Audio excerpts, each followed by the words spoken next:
In today's video, I'm sharing 30 things I wish I would have known before I became a work-at-home and stay-at-home mom. Hello and welcome to my channel. My name is Yana. I'm married to Will. We have two little boys.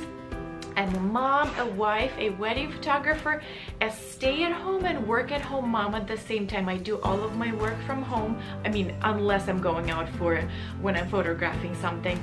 But I do everything from home, and my babies are staying with me at all times with me. I almost don't use any outside help to do my work, so it's a lot to balance.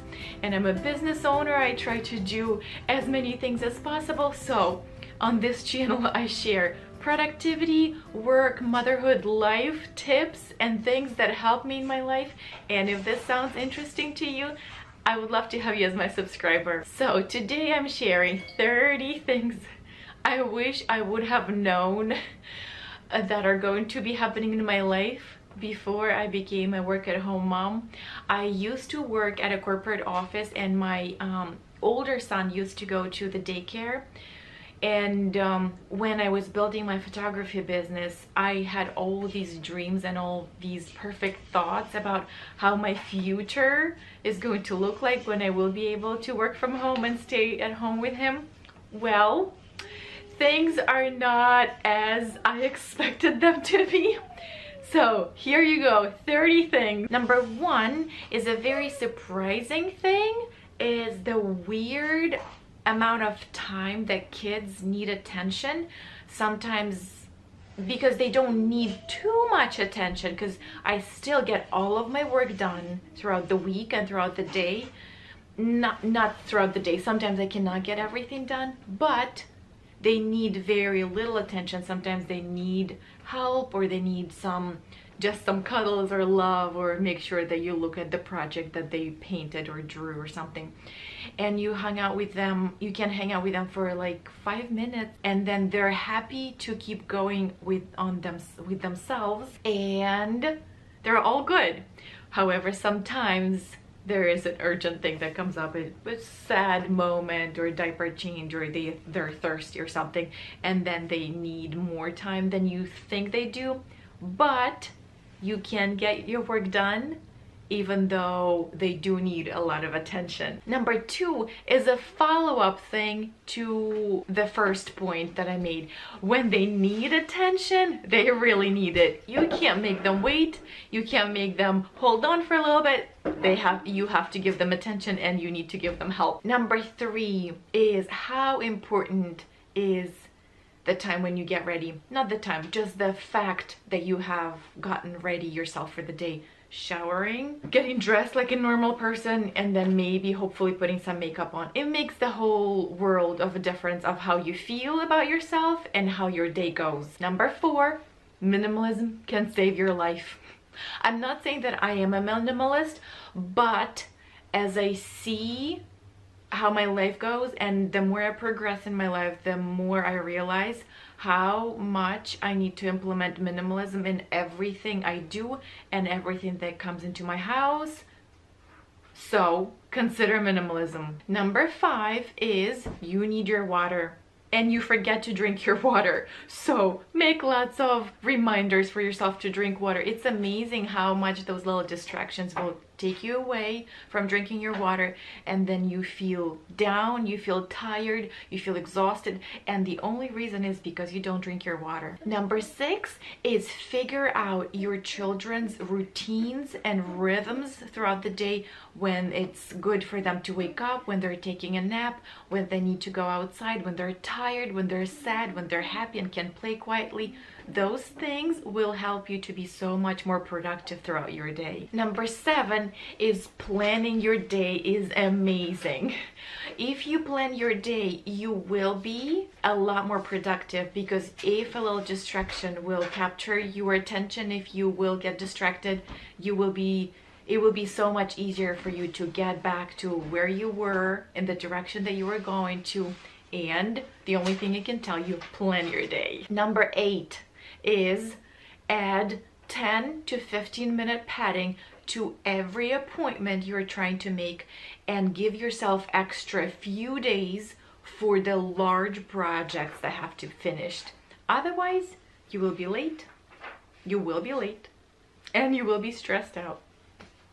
So add time padding to everything you do. Number 9 is having a support system is so wonderful. I don't have too much family near me. My husband's parents are an hour away. My aunt and my grandma are an hour away as well. And it's a little bit difficult to have people helping you on the daily basis. But if you are able to find friends, babysitters, church family, or people who could help you when you need it, when you need help, it's amazing and it's so incredible to have that support system. Number 10 is you have to get enough sleep. And I know that when you have tiny babies, it's very difficult to get any kind of sleep and to get anything done. So maybe while you have the little ones, maybe you will be somewhat sleep deprived. But as soon as your children are sleeping through the night, or at least waking up once or twice a night, and you can get some kind of sleep, you have to make a point of getting enough sleep, because that will make a difference, a huge difference of how you're going to feel throughout the day and how productive you will be throughout the day. Number 11 is you have to really take care of your diet. Snacking will become a problem.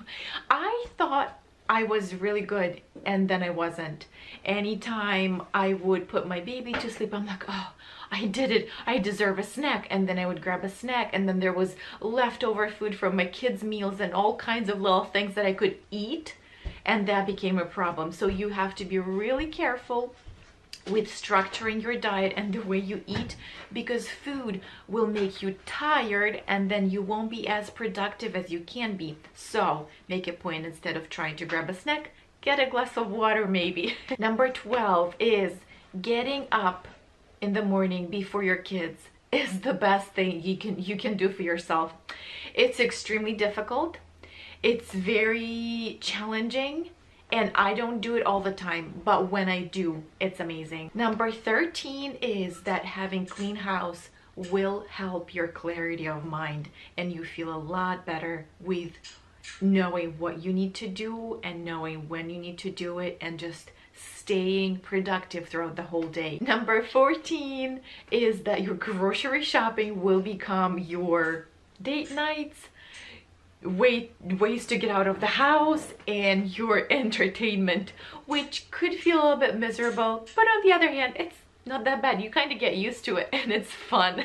Especially if you are going shopping at Costco, they have all the delicious treats and all the samples that you can try, so it becomes even more fun than it could have been. Number 15 is that you probably will miss your day job, your office job. If you have ever had a corporate job, you will probably miss it. That's okay, it's normal. Just try to remember all the bad things of why you wanted to build this work from home situation, and then you will feel a little bit better. Number 16 is that you will enjoy the flexibility of your schedule so much. You will be able to take day trips, or at least a few hour trips, to the local library, to the farm, just to go to the park. You could schedule a play date if you have someone available, and you can do it at any moment of time basically, because you're building your schedule. And this is probably the best thing that I'm enjoying about my work at home, stay at home mom life here right now. Number 17, laundry is never done. When I was working at the corporate office, I always thought, oh, if I would be working from home, I could just take 5 minutes and put the load of laundry and be done with it. Well, this doesn't happen now. I do not know why. Well, I know why, because there's millions of things in my to-do list, but I thought my laundry will be done, and it's not done. Number 18, dishes will never be done. Number 19 is how much I love my life right now. It's weird, there's very disappointing moments when I feel so exhausted and so behind and so unaccomplished. But when I come to realization of what a wonderful work I do and what wonderful well, job as a job and job as my parenting situation I do, I am so incredibly in love with my life right now. Number 20 is going back to the house. My house is always a mess. Not always, almost always a mess. In the evenings when we clean up, it's clean. And then in the mornings when I come down, if I wake up before kids, then it's clean, and it's so refreshing to know.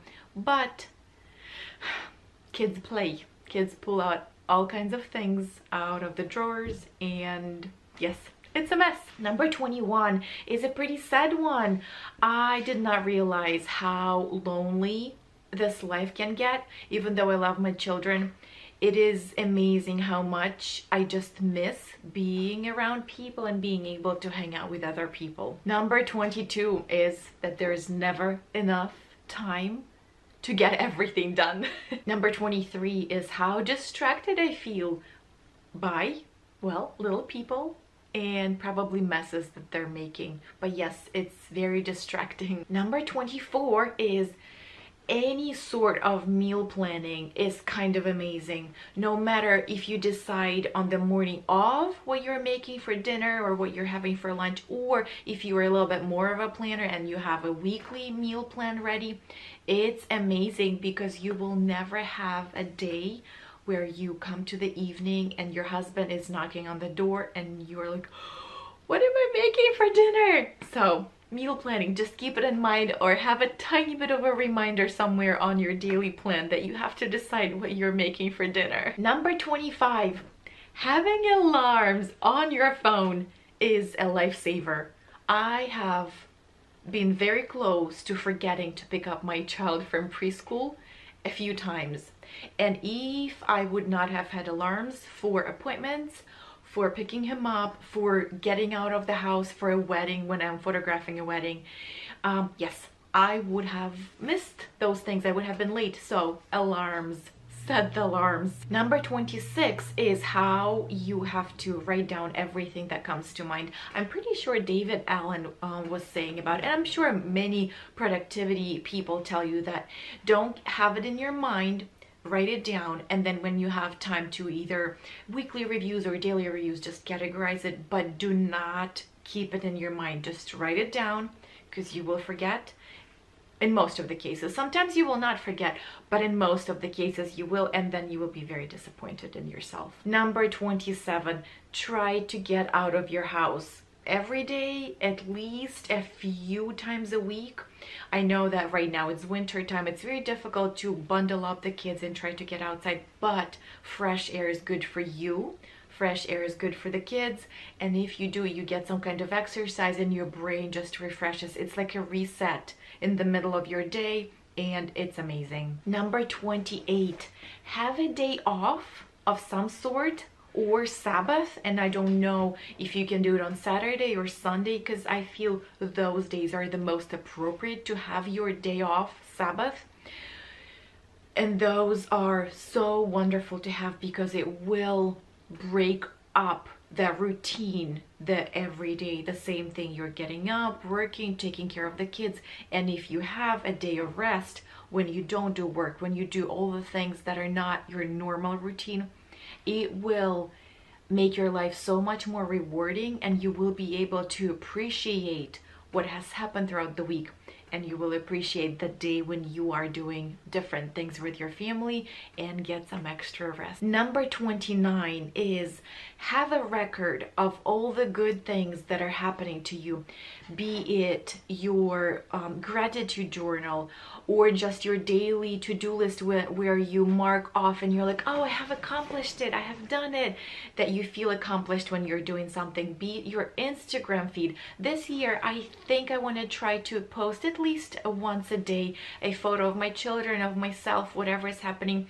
because when 2018 came to the end, when I looked back at my social media accounts, I just saw a few very good highlights of the year, but not all of them. And I'm like, there were so many good moments. Why did not I share them? And I'm not sharing them to like show off to the people who are following me, to my friends, or not in that way at all. It's I guess mostly for me, so that I have a record of all the good things happening, of my children's progress, of my emotional state progress, of my career achievements. Because right now I don't have a very good system where I have the highlights of my life in pictures. I have all of the photos of my family organized by month. So if I would have to go and try looking up the photos, I would just have a bunch of all the photos. Like if I would do a, like, not a session of photos, but if it's a Christmas day, I grab like 50, 100 photos of my children. So it's the same kind of day. It's the same set of emotions that I see. But if I would have some kind of feed, I would be able to see just the highlights, the good moments, maybe difficult moments, but I really want to see how I'm progressing through the year. So have that place, either a scrapbook or anywhere you can see the good things that are happening to your life. And number 30 is kids need rules, and so do adults. Have rules for yourself, have rules for your children that work for your life, that work for your work and parenting.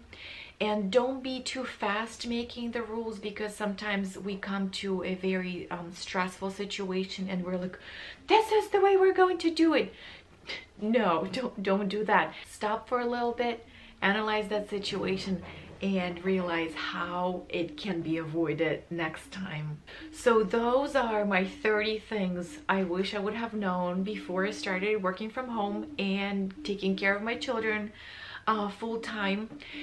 In my future videos, I will be talking through all of these 30 things. So I guess it will be like 30-week series that is coming your way right now, that I will talk about each of those issues in my life, how I solved them, or how I'm currently working through them to make sure that those real things that bother me right now are being solved and are actually helping me become a better parent, a better worker, a better person. So if you're interested in hearing those things, those videos, those solutions, subscribe. I would love to have you as my subscriber.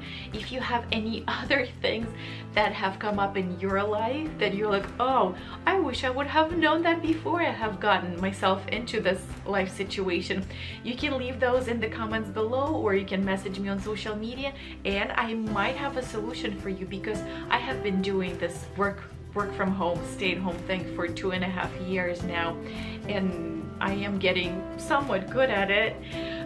But I'm just going to encourage you, remember that life is not perfect. It will never be perfect. And try to find solutions, and remember that there will be always new things coming your way.